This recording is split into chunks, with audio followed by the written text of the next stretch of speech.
Hello everyone. Today we will discuss about round robin CPU scheduling algorithm. Okay. In this round robin CPU scheduling algorithm, we will follow one procedure. Okay. What is that means? The policy of this round robin scheduling algorithm is it will follow time quantum. Okay. It will follow time quantum. So as it also follows the one mode, that is preemptive mode. In the last CPU scheduling algorithms, we have seen that those algorithms are non-preemptive in nature. Here is in round robin scheduling algorithm, it follows the time quantum method. It is the policy of the round robin scheduling algorithm, and also the mode of the round robin scheduling is preemptive. Preemptive means it based on the time quantum, it sends the process back to the ready queue and again it takes back the process. Okay, how it is done that we'll see in today's lecture. Okay, so here process ID is given, arrival time is given, burst time is also given. Okay, so here in Gantt chart we have taken two Gantt charts because here we will be having one ready queue and one running queue. Okay, so when one process is executing, after executing certain time, the process will go back to the ready queue because it is preemptive. Okay, so how that we will see. See, let us think one process came.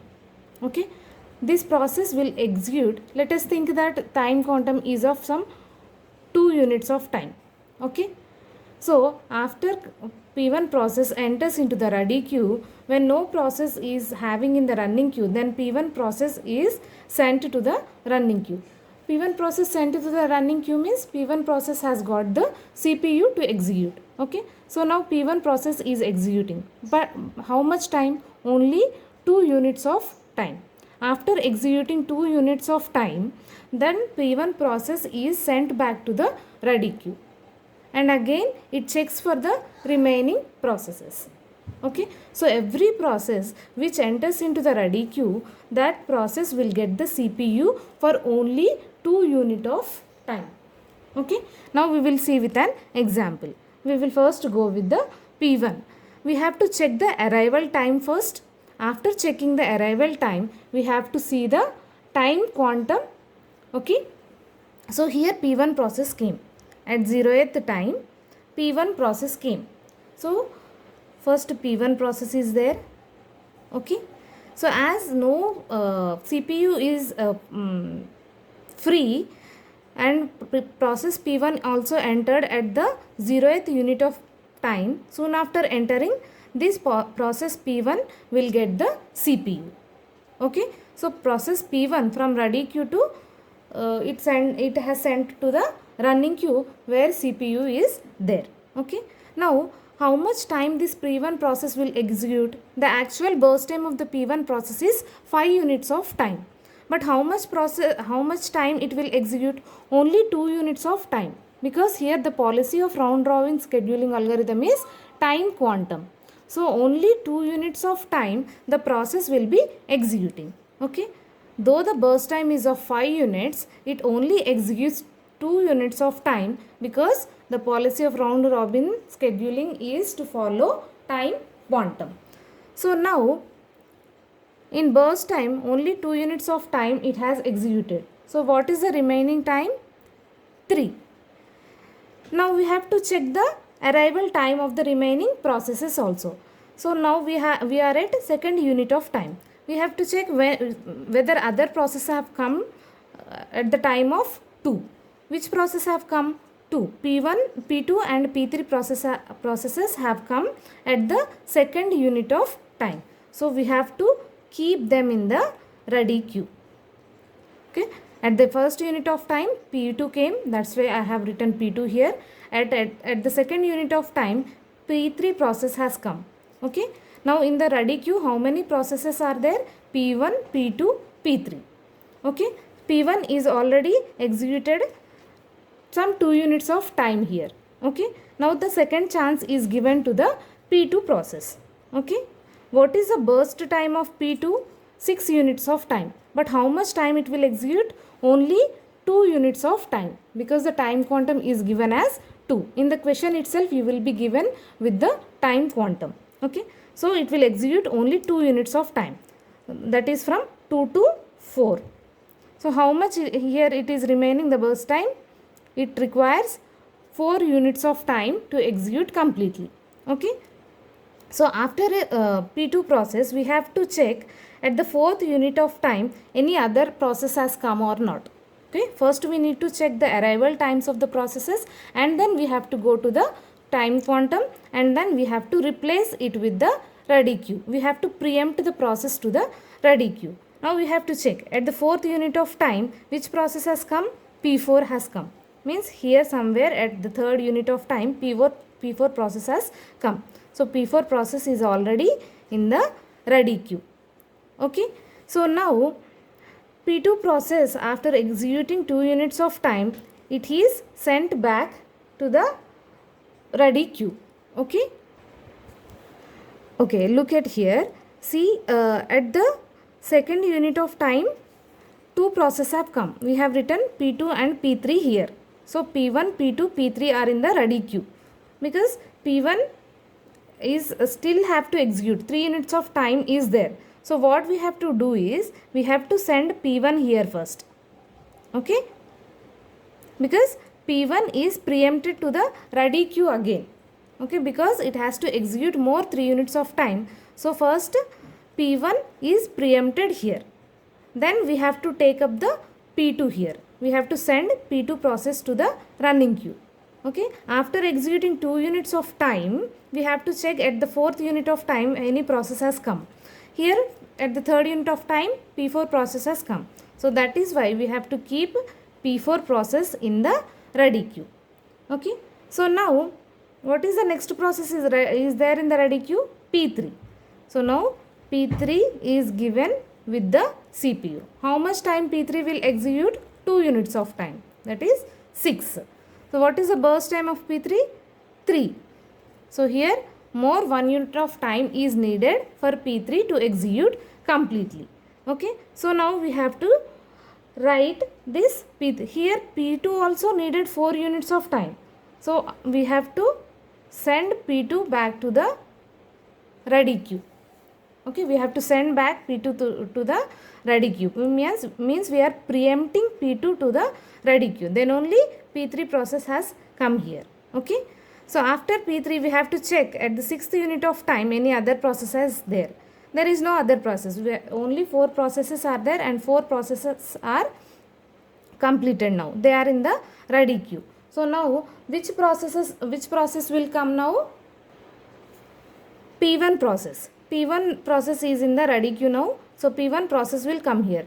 If P1 process want to come to the running queue, P3 process have to be preempted to the ready queue first, because CPU has to given to the P1 process. So that is the reason P3 have to be preempted to the ready queue, and then P1 process is given with the CPU. Now how much time it will execute? 2 units of time. What is the burst time of P1 here? More 3 units of time is needed. Okay, so here at 2 units of time it has executed, and more 1 unit of time is there to execute P1 process completely. So next process which is waiting here, P4 process. Okay, now from ready queue P4 process has sent to the running queue.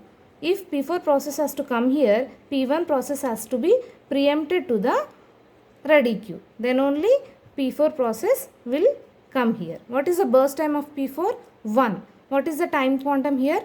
2. So here we should not give 2 units of time for the P4, as the burst time is only 1 unit of time. Why to waste time? If you give 2 units of time, then again after executing P4 process, as P4 process is having only 1 unit of burst time, the second unit is getting wasted here. So that is the reason only we have to give 1 unit of time to the P4 as the burst time is only 1 unit of time. So only 1 from 8 to 9. Okay. So P4 here is completed. The execution of P4 is completed. So now here CPU is free. So that is the reason we are not preempting P4 process to the ready queue, as P4 process is completed its execution. Then what is the next process? P2. What is the remaining time? Burst time 4. So how much time we will execute here? This 2 units of time. 9 till 11 we have to execute. So again 2 more units of time is left to execute P2. So we have to send P2 back to the ready queue and we have to bring P3 to the running queue. How much time?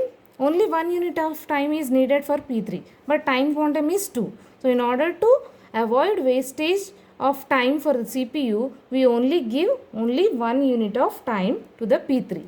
So P3 process is also now executed. So next what is there? P1 process. P1. What is the burst time? 1. So here also we will execute only 1 unit of time. So last process which is remaining is P2. How much time it is needed? 2 units of time. So from 13 to 15. Okay. This is how round robin scheduling is performed. Okay. So finally all the processes are executed. Okay. Now we have to find out the completion time. So when you wanted to find out the completion time, we have to check what is the last occurrence of that process. If P1 I am checking, what is the last occurrence of that P1 process? Here it is. So we have to check the right side one, 13. The completion time of P1 is 13. Okay. And next P2. Last occurrence is here, 15. At the 15th unit of time, P4 process has completed its execution. And then P3. So here P3 last occurrence is here. We have to check from the right side, 12. And P4 process, where is the last occurrence? Here, 9. This is the completion time of the P4 process. Now you know very well how to calculate turnaround time and waiting time. Turnaround time is calculated by CT minus AT and waiting time is calculated by turnaround time minus burst time. This will give the result to the turnaround time. Okay. So this is the turnaround time. Turnaround time means completion time minus arrival time. Completion time means 13. 13 minus 0, 13. 15 minus 1, 14. 12 minus 2, 10. 9 minus 3, 6. Okay. Now we will calculate waiting time. Waiting time means the last occurrence.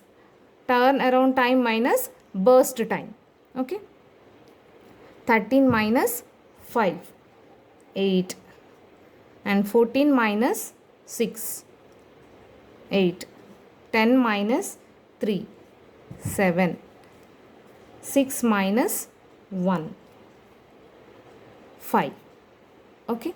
And here, as round robin scheduling algorithm follows the mode of preemptive nature, here we have to calculate response time also. In previous scheduling algorithms, the waiting time and response time is same. But here, as it is having the mode of preemptive, we have response time will be different. Okay. What is the response time? Response time means CPU first occurrence minus arrival time. Okay. Response time means what? CPU at which time a process got the CPU first minus arrival time. Okay. We have to check the left side. Okay. So now here the response time is for P1 process is 0. So P1 process, when P1 process got CPU at 0th unit of time. Arrival time 0 means 0. For P2 process, when P2 process got CPU at second unit of time. What is arrival time? 1 means 2 minus 1, 1. And for P3 process, when P3 process got CPU, at 4th unit of time. 4 minus arrival time 2. P4 process. At the 8th unit of time, P4 process has got the CPU. 8 minus 3. 5. This is how we will calculate response time. If whichever the scheduling algorithm follows the preemptive mode, that scheduling algorithm waiting time and response time will be different. Okay, you know how to calculate average turnaround time and average waiting time. Okay, total means take the average of time, turnaround time by how many processes are there, 4. Waiting time, take the average of waiting time, that is total by how many processes are there, 4. This is how we will calculate average turnaround time and average waiting time. Okay, this is all about round robin scheduling algorithm. Thank you.